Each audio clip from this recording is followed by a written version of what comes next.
Bismillahirrahmanirrahim. Assalamualaikum warahmatullahi wabarakatuh. Alhamdulillahirabbil alamin. Alhamdulillahilladzi wassalatu wassalamu ala sayyidina Muhammad wa ala alihi washabihi ajmain amma ba'd. Puji dan syukur kehadirat Allah Subhanahu wa taala karena berkat dan rahmat dan karunia-Nya kita masih diberikan kenikmatan, yaitu nikmat iman dan nikmat sehat wal afiat. Hadirin rahimakumullah, salawat dan salam tak lupa juga kita curahkan kepada junjungan besar kita, ya Habibana, ya Nabiyana wa Maulana Nabi Muhammad sallallahu alaihi wasallam. Jalan-jalan ke Ramayana, jangan lupa mampir ke sawah. Perkenalkan, saya Astina Tamara dari SMK Muhammadiyah. Hadirin rahimakumullah, dalam menyambut peringatan Isra Miraj Nabi Muhammad SAW, tentunya kita sebagai umat muslim sudah mengetahui apa sih itu Isra Miraj. Isra Miraj merupakan perjalanan Nabi Muhammad SAW dari Masjidil Haram ke Masjidil Aqsa, dan diberi perintah oleh Allah Subhanahu wa taala untuk menjalankan selama waktu.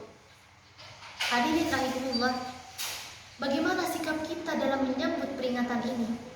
Sikap kita adalah dengan meneladani sikap Nabi Muhammad SAW. Apakah kalian tahu, dalam melakukan perjalanan Nabi Muhammad SAW dan umatnya tidak lupa dalam mengerjakan sholat. Mengapa Allah Subhanahu wa taala mempermudah perjalanan Nabi Muhammad SAW? Tidak ada hambatan sekalipun. Karena apa? Dalam setiap langkah Nabi Muhammad SAW, dia selalu beribadah kepada Allah, dia selalu mengingat Allah. Mengapa demikian? Allah memudahkan perjalanannya. Jamaah rahimakumullah, kita dapat memetik sedikit dari peristiwa ini, yaitu dengan sholat. Apakah kita sedang atau selalu berpikir, sudah sempurnakah belum sholat kita? Apalagi akhir-akhir ini banyak sekali kemaksiatan yang merajalela, di mana zaman sudah berubah, di mana zaman sudah penuh dengan kemaksiatan.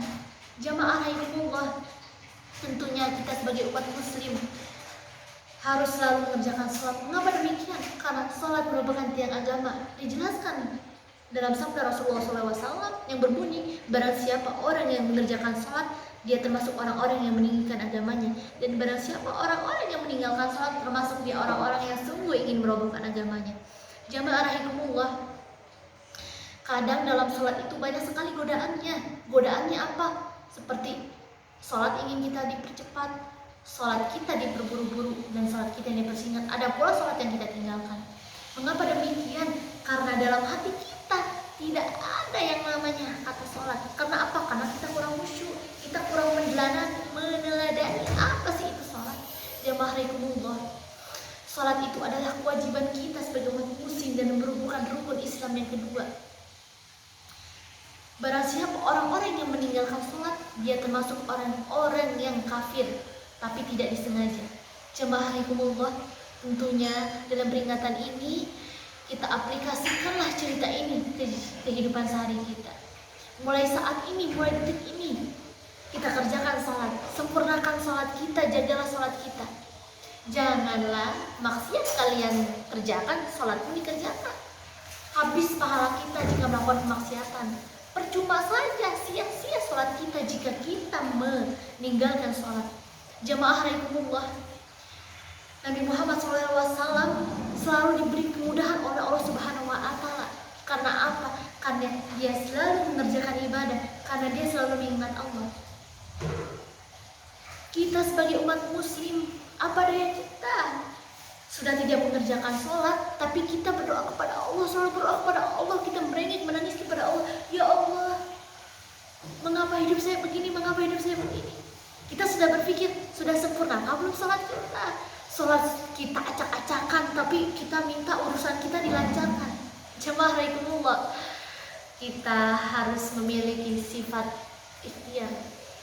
Tawakal kita jalankan, ikhtiar kita tidak. Apa sih itu ikhtiar? Ikhtiar itu ketika kita meminta kepada Allah dengan sholat kita, dengan doa kita. Sholat itu bukan hanya yang sholat. Sholat itu menghadap Allah Subhanahu wa taala untuk berserah diri, untuk meminta kemudahan dalam segala apapun. Allah tidak akan meninggalkan kita jika kita tidak akan meninggalkan sholat. Jamaah rahimakumullah, semoga ceramah yang saya sampaikan ini dapat bermanfaat bagi kita semua dan dapat diaplikasikan dalam kehidupan sehari-hari. Saya pamit undur diri. wassalatu wassalamu ala sayyidina Muhammad fastabiqul khairat. Wassalamualaikum warahmatullahi wabarakatuh.